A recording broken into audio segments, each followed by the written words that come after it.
Intensity के बारे में डिस्कस किया था कि इलेक्ट्रिक फील्ड इंटेंसिटी क्या होती है, और उसके अंदर हमने इलेक्ट्रिक फील्ड इंटेंसिटी को मेयर करने का एक तरीका भी पढ़ा था कि इलेक्ट्रिक फील्ड इंटेंसिटी को किस तरह से मेयर किया जा सकता है। इसके बारे में भी हमने डिस्कस किया था। आज हम डिस्कस करेंगे बेटा electric field lines.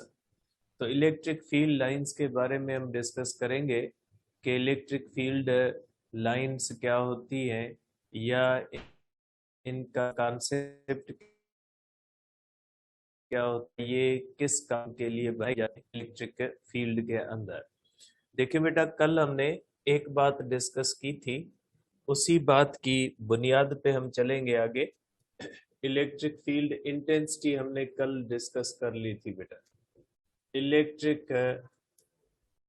Field intensity ये कल बेटा हमने डिटेल में डिस्कस कर ली थी कि इलेक्ट्रिक फील्ड इंटेंसिटी किसको कहा जाता है, और हमने इलेक्ट्रिक फील्ड इंटेंसिटी को मेयर करने का पहला तरीका भी डिस्कस किया था कि अगर किसी भी जगह पे हमें इलेक्ट्रिक फील्ड इंटेंसिटी मेयर करनी है तो उस जगह पे हम टेस्ट चार्ज रखेंगे। अगर टेस्ट चार्ज के ऊपर फोर्स ज्यादा लगेगी तो उस जगह पे इलेक्ट्रिक फील्ड इंटेंसिटी ज्यादा मानी जाएगी। अगर फोर्स कम लगेगी तो उस जगह पे इलेक्ट्रिक फील्ड इंटेंसिटी कम मानी जाएगी। तो इलेक्ट्रिसिटी जो होती है उसका पता जो होता है वो टेस्ट चार्ज के ऊपर फोर्स से लगता है कि टेस्ट चार्ज के ऊपर फोर्स ज्यादा लगेगी तो इलेक्ट्रिक फील्ड इंटेंसिटी ज्यादा होगी, कम लगेगी तो इलेक्ट्रिक फील्ड इंटेंसिटी कम होगी। और हमने ये भी डिस्कस किया था कि जो टेस्ट चार्ज होती है वो दो चीजें बताती है। एक तो टेस्ट चार्ज हमें इलेक्ट्रिक फील्ड इंटेंसिटी बताती है, और दूसरा टेस्ट चार्ज हमें इलेक्ट्रिक फील्ड इंटेंसिटी का डायरेक्शन बताती है। और इलेक्ट्रिक फील्ड इंटेंसिटी का डायरेक्शन वही होगा जो टेस्ट चार्ज पे फोर्स का होगा। अगर टेस्ट चार्ज पे फोर्स ज्यादा लगेगी तो इलेक्ट्रिक जो जिस डायरेक्शन में टेस्ट चार्ज के ऊपर फोर्स लगेगी वही डायरेक्शन इलेक्ट्रिक फील्ड इंटेंसिटी का होगा। और हमने ये भी डिस्कस किया था कि पॉजिटिव चार्ज टेस्ट चार्ज को रिपेल करती है, इसलिए हम कहते हैं कि पॉजिटिव चार्ज जो होती है उसकी इलेक्ट्रिक फील्ड का डायरेक्शन आउटवर्ड होता है, और निगेटिव चार्ज जो होती है वो टेस्ट चार्ज को अट्रैक्ट करती है, इसलिए हम कहते हैं कि निगेटिव चार्ज की इलेक्ट्रिक फील्ड का डायरेक्शन इनवर्ड होता है। ठीक है।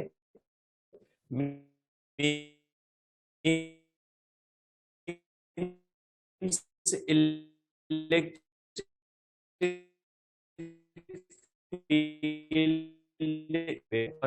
ले चलेंगे कि electric field intensity is vector quantity. Electric field intensity या इसको इलेक्ट्रिक फील्ड स्ट्रेंथ भी कहा जाता है, is vector quantity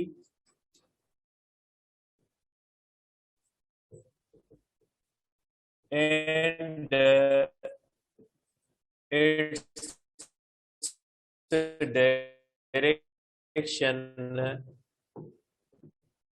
its direction is same as direction of force on test charge।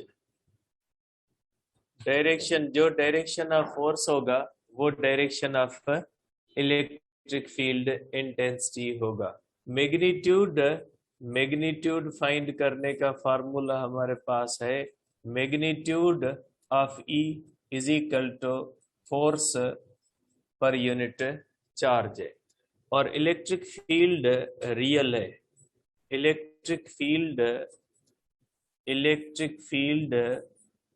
is real and can be determined and can be determined,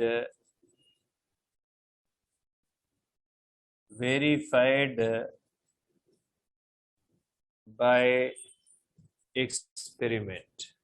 ये दो तीन चीजें ध्यान में रखें तो आगे इलेक्ट्रिक फील्ड लाइंस को समझना आसान होगा। तो ये दो तीन चीजें मैंने वापस लिखी हैं कि electric field intensity vector quantity होती है और इलेक्ट्रिक फील्ड इंटेंसिटी का डायरेक्शन वही होता है जो टेस्ट चार्ज के ऊपर फोर्स का डायरेक्शन होता है। और इलेक्ट्रिक फील्ड का मैग्नीट्यूड जो हम देखते हैं वो हम देखते हैं फोर्स पर यूनिट चार्ज। और इलेक्ट्रिक फील्ड जो होती है रियल है और कैन बी डिटरमाइंड। इसको हम एक्सपेरिमेंट के थ्रू वेरीफाई कर सकते हैं। जैसे मैग्नेट के बाहर अगर आप लोहा ले आए तो आप बिल्कुल महसूस करोगे कि मैग्नेट के बाहर एक मखसूस एरिया है, जिस पर्टिकुलर एरिया के अंदर अगर आयरन निकल कोबाल्ट आएंगे तो ही अट्रैक्ट होंगे, अदरवाइज अट्रैक्ट नहीं होंगे। मीन्स आपको किसी भी एक्सपेरिमेंट से ये बात महसूस हो सकती है कि मैग्नेटिक फील्ड और electric field, gravitational field real चीजें, वाकई मास के बाहर एक फील्ड बनती है, वाकई चार्ज के बाहर एक फील्ड बनती है और वाकई एक मैग्नेट के बाहर फील्ड बनती है। तो field can be determined using experiment. Experimentally हम उसको प्रूव कर सकते हैं। अब आ जाते हैं कि डायरेक्शन ऑफ इलेक्ट्रिक फील्ड। अब देखिए डायरेक्शन ऑफ इलेक्ट्रिक फील्ड।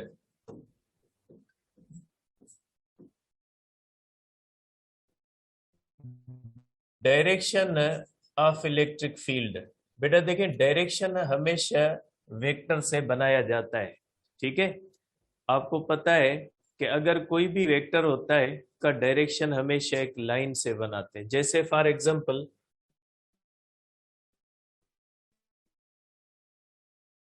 अगर एक ये बॉडी है, इसके ऊपर हम एक एरो बनाते हैं, जो एरो उस फोर्स को रिप्रेजेंट करता है और उस फोर्स का डायरेक्शन बताता है। ठीक है, अब इसी तरह से अगर हमारे पास कोई इलेक्ट्रिक फील्ड है तो किसी भी पॉइंट पे अगर उसका मैग्नीट्यूड देखेंगे तो फोर्स पर यूनिट चार्ज हमें बनाना पड़ेगा। फॉर एग्जांपल हमारे पास एक चार्ज है, ये हमारे पास एक चार्ज है, इलेक्ट्रिक फील्ड है। ठीक है, ये चार्ज है और ये इसकी इलेक्ट्रिक फील्ड। ठीक है, अब अगर हम इसके अंदर मुख्तलिफ पॉइंट्स लेते हैं, इसके अंदर एक पॉइंट ये लेते हैं, मुख्तलिफ पॉइंट्स लेते हैं। ठीक है, मैं मुख्तलिफ पॉइंट्स बनाता हूं इलेक्ट्रिक फील्ड के। आपको पता है मैंने आइसोलेटेड पॉइंट चार्ज बनाई है और आइसोलेटेड पॉइंट चार्ज की इलेक्ट्रिक फील्ड इनवर्सली प्रोपोर्शनल होती है स्क्वायर ऑफ डिस्टेंस के, मींस नॉन यूनिफॉर्म होती है। आइसोलेटेड पॉइंट चार्ज की इलेक्ट्रिक फील्ड नॉन यूनिफॉर्म होती है। मैं इस तरह से मुख्तलिफ पॉइंट्स बना रहा हूं इलेक्ट्रिक फील्ड के अंदर। ठीक है, अब अगर इन पॉइंट्स पे अगर सपोज करें मुझे इस पॉइंट पे इलेक्ट्रिक फील्ड इंटेंसिटी देखनी है कि इस पॉइंट पे इलेक्ट्रिक फील्ड इंटेंसिटी कितनी है बेटा। ठीक है, तो मैं क्या करूंगा, मैं इस पॉइंट पे टेस्ट चार्ज रखूंगा। अगर ये चार्ज इस टेस्ट चार्ज को ज्यादा फोर्स लगाएगी तो मैं कहूंगा यहाँ पे इलेक्ट्रिक फील्ड इंटेंसिटी ज्यादा है। फार्मूला मैं ये लगा लूंगा कि इलेक्ट्रिक फील्ड इंटेंसिटी यहाँ पे force per unit test charge है। अब अगर मैं यहाँ पे डायरेक्शन ऑफ फोर्स बनाना चाहूं तो यहाँ पे डायरेक्शन ऑफ इलेक्ट्रिक फील्ड ये होगा, क्योंकि टेस्ट चार्ज होती है पॉजिटिव और पॉजिटिव चार्ज को क्या करती है, रिपेल करती है। इसलिए यहाँ पे मैं एक वेक्टर बनाऊंगा जो इलेक्ट्रिक फील्ड इंटेंसिटी को जाहिर करेगा। तो इसका मतलब है कि जिस पॉइंट पे हमें इलेक्ट्रिक फील्ड इंटेंसिटी का डायरेक्शन देखना है उस पॉइंट पे हम एक एरो बनाएंगे। इस तरह से हर पॉइंट पे आप एरोज बनाओगे। अगर इस तरह से आप एरोज बनाते जाओगे तो इस इलेक्ट्रिक फील्ड के अंदर इनफाइनाइट पॉइंट्स होंगी, क्योंकि आप कितनी भी पॉइंट्स बना सकते हैं। तो हर पॉइंट पे अगर आपने direction of the electric field देखना है तो उस पॉइंट पे आप एरो बनाओगे। और अगर इस तरह से आप एरोज बनाओगे, और ये एरोज क्यों बनाते हो आप, ये एरोज आप बनाते हो कि इलेक्ट्रिक फील्ड का डायरेक्शन कौन सा है। तो हर पॉइंट पे एरो का डायरेक्शन आउटवर्ड होगा, क्योंकि पॉजिटिव चार्ज से इलेक्ट्रिक फील्ड का डायरेक्शन आउटवर्ड होता है। अगर इस तरह से आप एरोज बनाते जाओगे तो पूरा स्पेस जो होगा वो इस तरह से एरोज से भर जाएगा। ठीक है, आप इस तरह से एरोज बनाते जाओगे तो इलेक्ट्रिक फील्ड के बाहर इतनी पॉइंट्स होती है, हर पॉइंट का अगर आप एरो बनाते जाओगे तो पूरा जो इलेक्ट्रिक फील्ड का एरिया होगा वो एरोज से भर जाएगा, और आपको किसी भी इंडिविजुअल पॉइंट की डायरेक्शन को मालूम करना मुश्किल हो जाएगा। ठीक है, क्योंकि इलेक्ट्रिक फील्ड इसके सराउंडिंग में हर जगह पे होती है, और हर जगह पे इस इलेक्ट्रिक फील्ड का डायरेक्शन देखने के लिए हम क्या करते हैं कि अगर हर पॉइंट के ऊपर इलेक्ट्रिक फील्ड का डायरेक्शन वही होगा जो टेस्ट चार्ज के ऊपर फोर्स का होगा, हम टेस्ट चार्ज रखते जाएंगे और इस तरह से एरोज बनाते जाएंगे तो पूरा एरिया जो होगा वो एरोज से भर जाएगा। और किसी भी इंडिविजुअल पॉइंट का अगर आप डायरेक्शन देखना चाहोगे तो बहुत ज्यादा मुश्किल होगा आपके लिए, क्योंकि सब एरोज इतने ज्यादा एक दूसरे के क्लोज आ जाएंगे कि फिर एक पर्टिकुलर जगह पे इलेक्ट्रिक फील्ड का डायरेक्शन देखना आपके लिए मुमकिन नहीं रहेगा। ठीक है, क्योंकि इलेक्ट्रिक फील्ड वेक्टर है, तो जो चीज वेक्टर होती है उसका डायरेक्शन दिखाने के लिए हम एरो बनाते हैं, और इलेक्ट्रिक फील्ड का डायरेक्शन जो होता है वो फोर्स वाला डायरेक्शन होता है। इसलिए किसी भी इलेक्ट्रिक फील्ड के बाहर मुख्तलिफ पॉइंट्स पे जब हम एरोज बनाएंगे तो इलेक्ट्रिक फील्ड के बाहर पूरा का पूरा स्पेस जो होगा वो एरोज से भर जाएगा, और किसी भी इंडिविजुअल पॉइंट पे हमें इलेक्ट्रिक फील्ड का डायरेक्शन जांचना पॉसिबल नहीं रहेगा। अब इस तरह से अगर एरोज नहीं बना सकते तो हम किस तरह से बनाएं? ठीक है, इसका भी सॉल्यूशन दिया फेराडे ने, और फेराडे ने एक नया कॉन्सेप्ट पेश किया जिसको हम कहते हैं इलेक्ट्रिक फील्ड लाइंस। फेराडे ने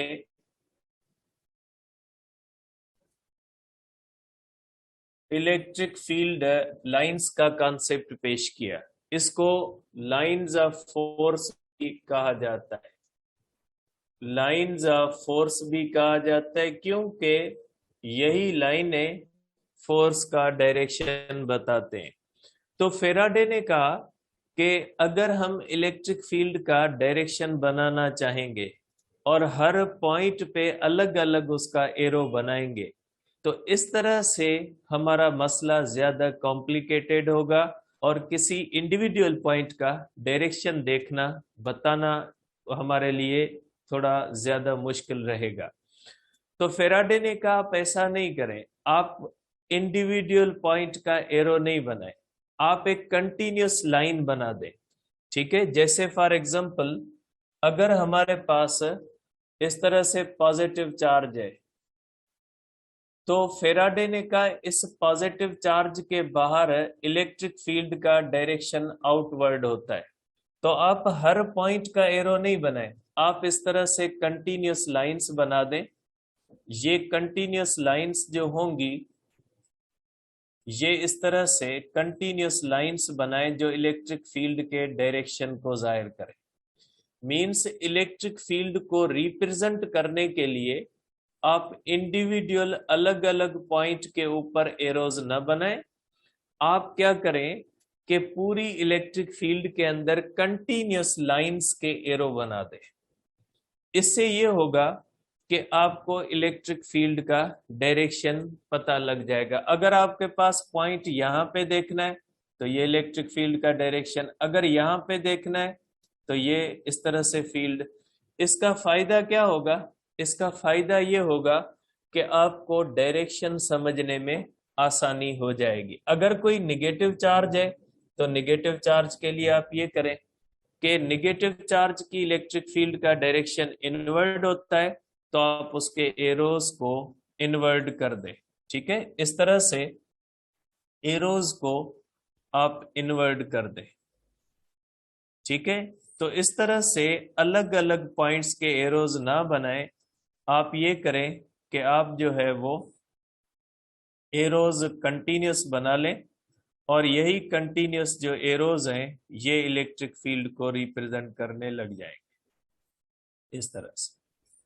ठीक है, तो ये हो गई electric field lines. Electric field lines का मकसद है कि ये इमेजिनरी लाइंस होती है।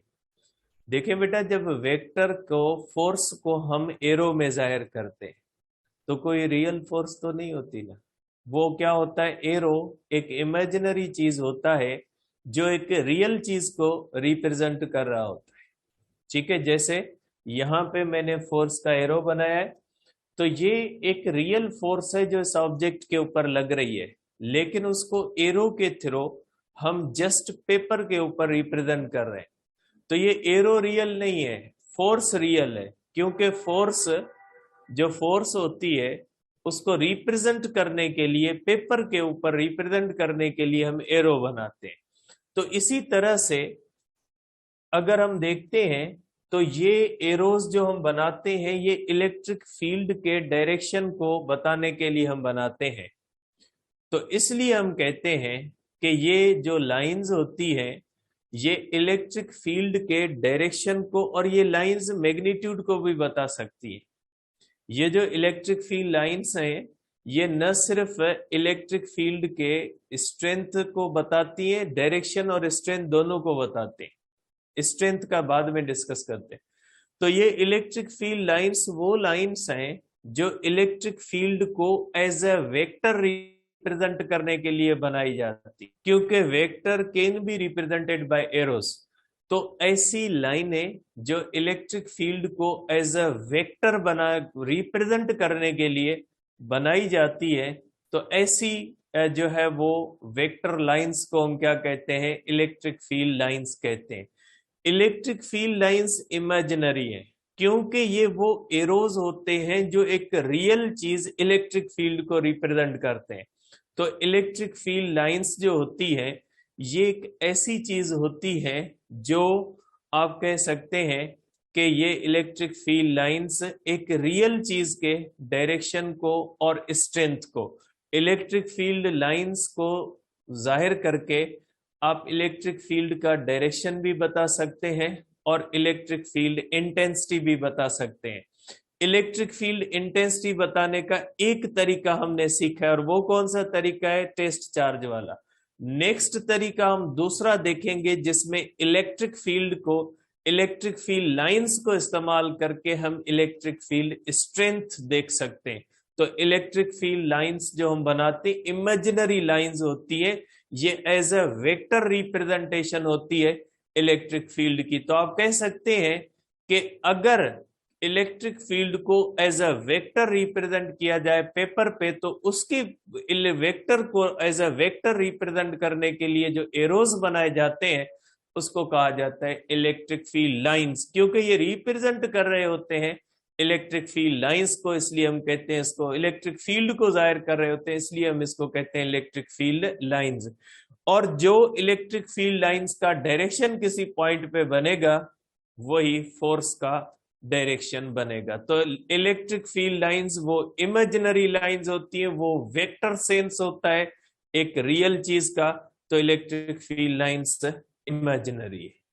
तो पहली पॉइंट क्या होती है बेटा, पहली पॉइंट ये होती है कि इमेजिनरी लाइंस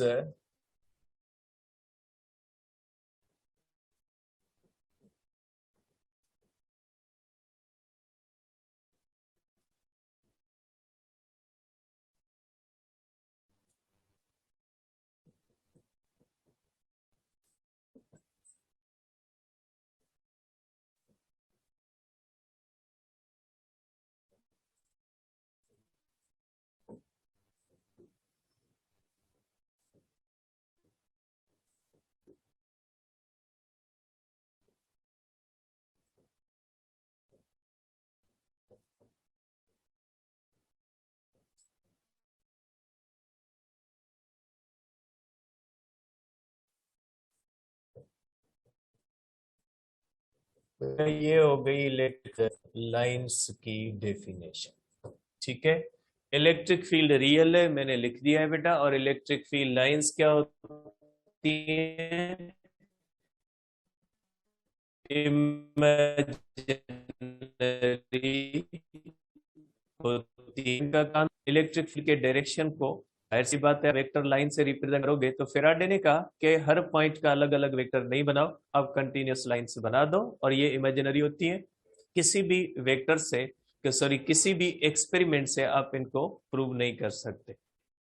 इलेक्ट्रिक फील्ड को आप कर सकते हैं, इलेक्ट्रिक फील्ड लाइंस को नहीं कर सकते। और ये जो इलेक्ट्रिक फील्ड लाइंस होती हैं, इनको लाइंस ऑफ फोर्स भी इसलिए कहा जाता है क्योंकि ये फोर्स का डायरेक्शन बताती है। अब ये जब बनाई जाती है तो फोर्स का डायरेक्शन आउटवर्ड होता है फ्रॉम पॉजिटिव चार्ज। इसलिए हम कहते हैं कि जैसे ये पॉजिटिव चार्ज से निकल रही है, इनका जब हम बनाते हैं तो देखें इनका पॉजिटिव चार्ज से डायरेक्शन आउटवर्ड है, तो इसलिए हम कहते हैं कि ये जैसे पॉजिटिव चार्ज से निकल रही है। ठीक है, तो इसलिए हम कहते हैं electric field lines, electric field lines emerge from positive charge. ये पॉजिटिव चार्ज से बाहर निकलती है बेटा, ये पॉजिटिव चार्ज से बाहर निकलती हुई आपको महसूस होगी, क्योंकि इमेजिनरी लाइन, क्योंकि इलेक्ट्रिक फील्ड फोर्स का डायरेक्शन आउटवर्ड होता है। तो जैसे ये कहां से निकल रही है, ये निकल रही है पॉजिटिव चार्ज से।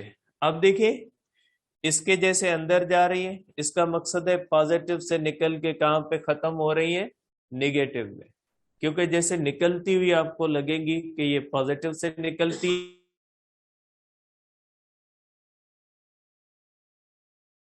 है। इमर्ज का मकसद, टर्मिनेट का मकसद है ये नेगेटिव चार्ज में खत्म होती है, इसका मकसद है नेगेटिव चार्ज के अंदर इनका डायरेक्शन होता है। Emerge from positive charge and terminate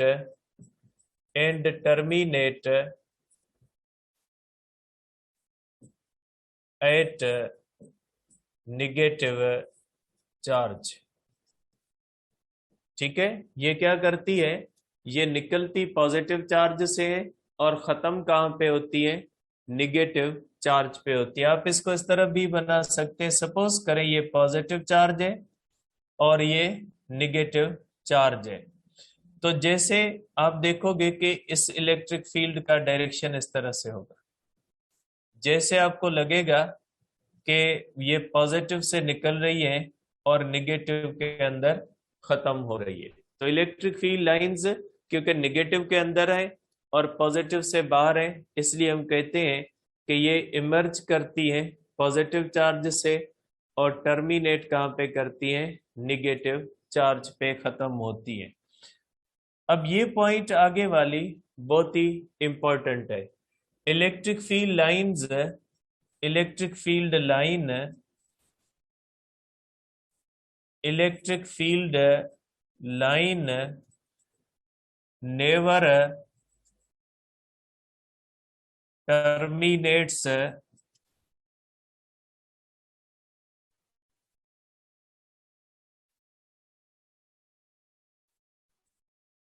never terminate in space around charge। बेटा इलेक्ट्रिक फील्ड कभी भी स्पेस में खत्म नहीं होगी। इस पॉइंट में और इस पॉइंट में फर्क है। इस पॉइंट में है कि ये निगेटिव चार्ज पे खत्म होती है, इस पॉइंट में है कि स्पेस में खत्म नहीं होती। आप ये नहीं कहिएगा सर ऊपर आपने कहा टर्मिनेट होती है, नीचे आपने कहा टर्मिनेट नहीं, मैंने कहा कि निगेटिव चार्ज पे खत्म होती है। मैंने यहाँ पे लिखा है कि स्पेस में खत्म नहीं होती। ये बहुत ही डीप पॉइंट है। इस पॉइंट का मकसद है कि इलेक्ट्रिक फील्ड पॉजिटिव चार्ज से निकलेगी अगर निगेटिव चार्ज दूर तक अवेलेबल है, क्लोज में अवेलेबल नहीं है। तो ये इलेक्ट्रिक फील्ड लाइन पॉजिटिव से निकल के थोड़ा आगे चल के खत्म नहीं होगी, वो वहां तक जाएगी जहां तक निगेटिव चार्ज होती है। इलेक्ट्रिक फील्ड लाइन बगैर नेगेटिव चार्ज के खत्म नहीं होती। कि आप ये समझें कि जैसे रोशनी होती है ना, लाइट होती है, जब आप एक बड़े ग्राउंड के अंदर बल्ब ऑन करते हैं, आपको लगता है एरिया के बाद लाइट खत्म हो गई, क्योंकि आपको नजर ऐसा आएगा कि पर्टिकुलर एरिया के अंदर उसकी रोशनी उसके बाद खत्म हो गई। ऐसा नहीं होता। होता ये कि उसके बाद रोशनी फैल जाती है और आपको महसूस नहीं होता, लेकिन वो लाइट का फोटान तब तक जाएगा जब तक किसी भी चीज के अंदर एब्जॉर्ब नहीं होता। बिल्कुल इसी तरह से अगर किसी भी चार्ज से इलेक्ट्रिक फील्ड लाइंस निकलते हैं,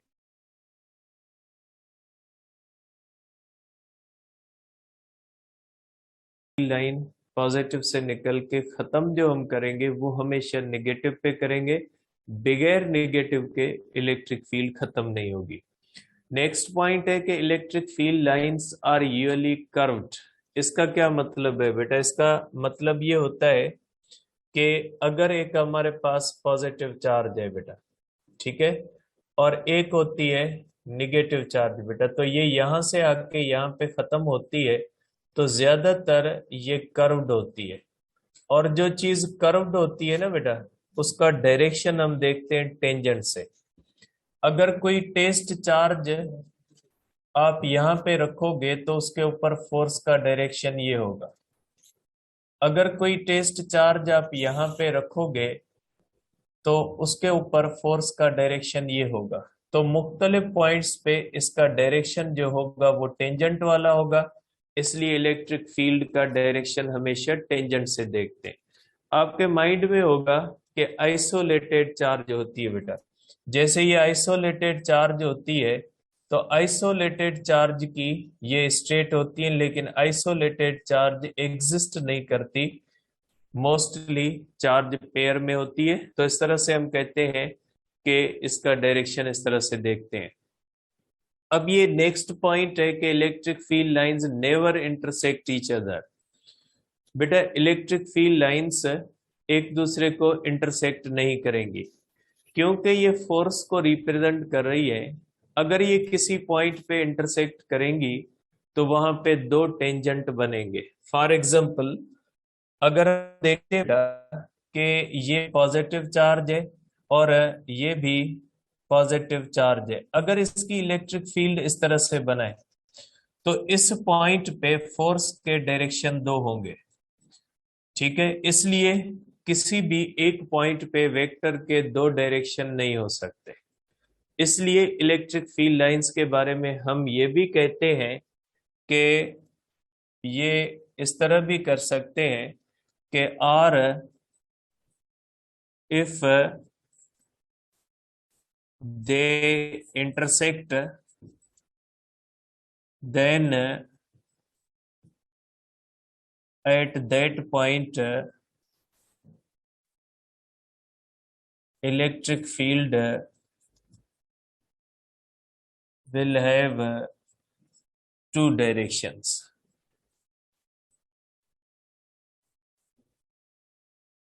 which is not possible. किसी भी वेक्टर का डायरेक्शन हमेशा एक होता है, दो डायरेक्शन नहीं होंगे।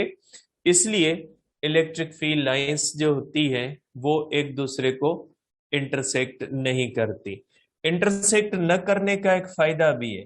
अगर इंटरसेक्ट करती तो चार्जेस एक दूसरे को रिपेल नहीं कर पाती। जैसे ये फॉर एग्जांपल मेरे दो हाथ हैं, ये दोनों पॉजिटिव हैं और ये इलेक्ट्रिक फील्ड लाइंस हैं। अगर हम इनको क्लोज ले आते और ये फिंगर्स एक दूसरे को क्रॉस कर लेते इस तरह से, ये फिंगर्स अगर एक दूसरे को क्रॉस कर लेते तो ये हाथ एक दूसरे पे फोर्स नहीं लगा सकते। लेकिन अगर ये फिंगर्स इस तरह से आमने सामने आ जाएंगी तो ये फिंगर्स जैसे जैसे मैं हाथों को क्लोज करूंगा तो ये फिंगर्स एक दूसरे के ऊपर प्रेशर लगाएंगी और प्रेशर लगाने की वजह से चार्जेस एक दूसरे को क्या कर देती है, रिपेल कर देती है।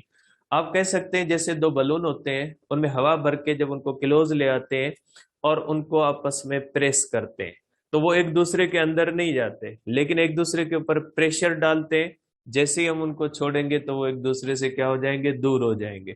तो यही होता है कि जब एक जैसी चार्जेस होती है तो एक जैसी चार्जेस जो होती है जब उनको हम करीब ले आते हैं इस तरह से, तो उनकी इलेक्ट्रिक फील्ड लाइंस क्या करती हैं, एक दूसरे के ऊपर प्रेशर लगाती है, और प्रेशर लगाने की वजह से ये क्या हो जाती है, इस तरह से रिपेल हो जाती है। इस तरह से आप कह सकते हैं कि ये इस तरह से रिपेल कर देंगी एक दूसरे को।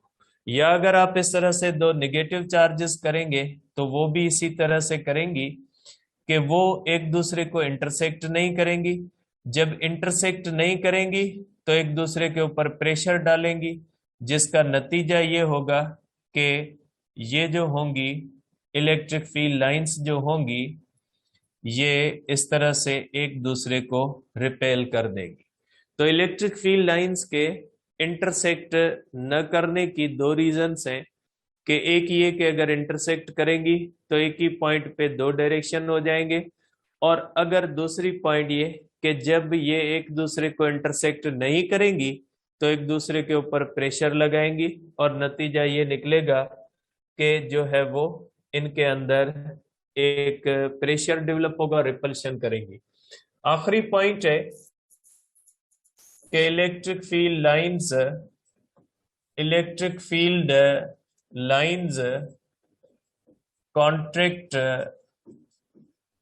ठीक है, with in each other, therefore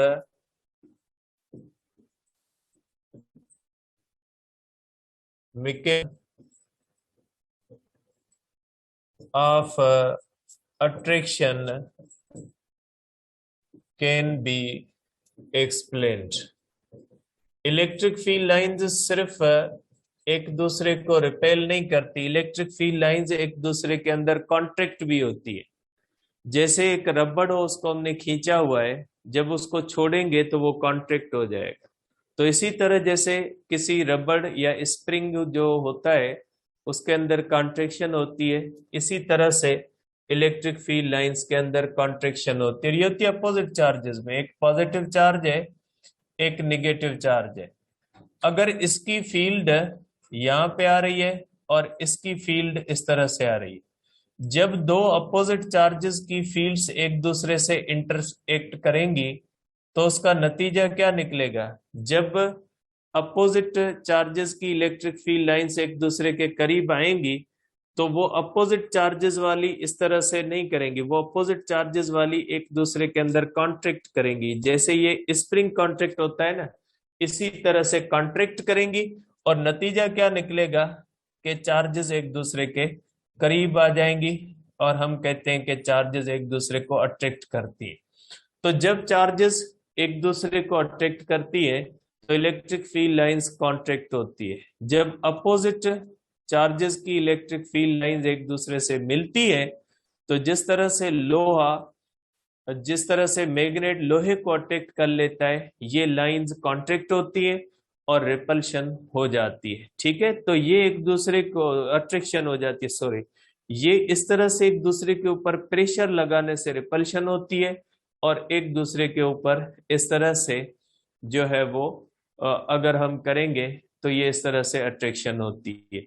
तो इलेक्ट्रिक फील्ड लाइंस जो होती है, इलेक्ट्रिक फील्ड लाइंस जो है उनके बारे में आप कह सकते हैं, मैं इसको समराइज कर देता हूं कि इलेक्ट्रिक फील्ड लाइंस का मकसद है ऐसी इमेजिनरी लाइंस जो हम किसी भी इलेक्ट्रिक फील्ड को वेक्टर के तौर पे रिप्रेजेंट करने के लिए बनाते हैं, उनको इलेक्ट्रिक फील्ड लाइंस कहा जाता है। इलेक्ट्रिक फील्ड लाइंस का डायरेक्शन आउटवर्ड बनता है पॉजिटिव चार्ज से, इनवर्ड बनता है निगेटिव चार्ज से, इसलिए हम कहते हैं कि ये नेट होती है निगेटिव। और इलेक्ट्रिक फील्ड लाइन कभी भी पॉजिटिव से निकल के ऐसे ही खत्म नहीं हो जाएगी जब तक उसको निगेटिव चार्ज नहीं मिलती, मीन्स हमेशा पॉजिटिव से निगेटिव पे खत्म होती है, मोस्टली कर्व्ड होती है, इसलिए direction of the electric field tangent से देखा जाता है। आइसोलेटेड चार्ज होती नहीं है, लेकिन अगर कोई आइसोलेटेड चार्ज है तो उसकी स्टेट बन सकती है। और इलेक्ट्रिक फील्ड लाइंस जो होती है, जब एक जैसी चार्जेस एक दूसरे के करीब आती है जैसे मैंने फिंगर्स का एग्जांपल दिया कि वो एक दूसरे से इंटरसेक्ट नहीं करती, क्योंकि अगर इंटरसेक्ट करेंगी तो एक ही पॉइंट के दो टेंजेंट बनेंगे और एक ही पॉइंट पे इलेक्ट्रिक फील्ड का दो डायरेक्शन बन जाएंगे। अब आपके माइंड में होगा कि ये दो फील्ड्स है इसलिए डायरेक्शन भी भले दो बन जाए। नहीं, ऐसा नहीं होता। जब दो चार्जेस एक साथ आ जाती हैं तो उनकी कंबाइंड फील्ड बनती है, फिर वो अकेली अकेली फील्ड कंसीडर नहीं की जाएगी। जैसे जब किसी भी बॉडी के ऊपर फोर्सेस लगती है तो हम नेट फोर्स लेते हैं, हम ये नहीं लेते कि इंडिविजुअल फोर्सेस को अलग अलग डील करें, नहीं, हम नेट फोर्स बनाते हैं और उसी का बिहेवियर देखते हैं। इसी तरह से जब दो फील्ड्स आ जाती हैं एक दूसरे के करीब, फिर वो नेट फील्ड हो जाएगी और वो फील्ड का एक दूसरे को इंटरसेक्ट करेंगी तो एक ही पॉइंट पे उस फील्ड के दो डायरेक्शन होंगे जो पॉसिबल नहीं है। और अगर ये इलेक्ट्रिक फील्ड लाइंस एक दूसरे को रिपेल कर जाएंगी, सॉरी, अगर इंटरसेक्ट कर जाएंगी तो रिपल्शन को समझना थोड़ा मुश्किल होगा। तो ये एक दूसरे को इंटरसेक्ट नहीं करती, एक दूसरे के ऊपर प्रेशर लगाती है, नतीजा ये निकलता है कि मैकेनिज्म ऑफ रिपल्शन हो जाता है। और ये लाइंस एक दूसरे के अंदर कॉन्ट्रैक्ट होती है। अपोजिट जब चार्जेस आती हैं एक दूसरे के करीब तो अनलाइक चार्जेस की वजह से ये एक दूसरे के अंदर कॉन्ट्रैक्ट होती हैं, तो इसलिए हम कहते हैं कि ये अट्रैक्शन का प्रोसेस होता है। अब इलेक्ट्रिक फील्ड लाइंस के बारे में एक पैरा है, सिंध के अंदर है, थोड़ा आप थोड़ा 5 मिनट सब्र कीजिएगा, वो पढ़ ले, फिर आपको कंफ्यूजन होगी उसमें। पैरा में सिंध वालों किताब दी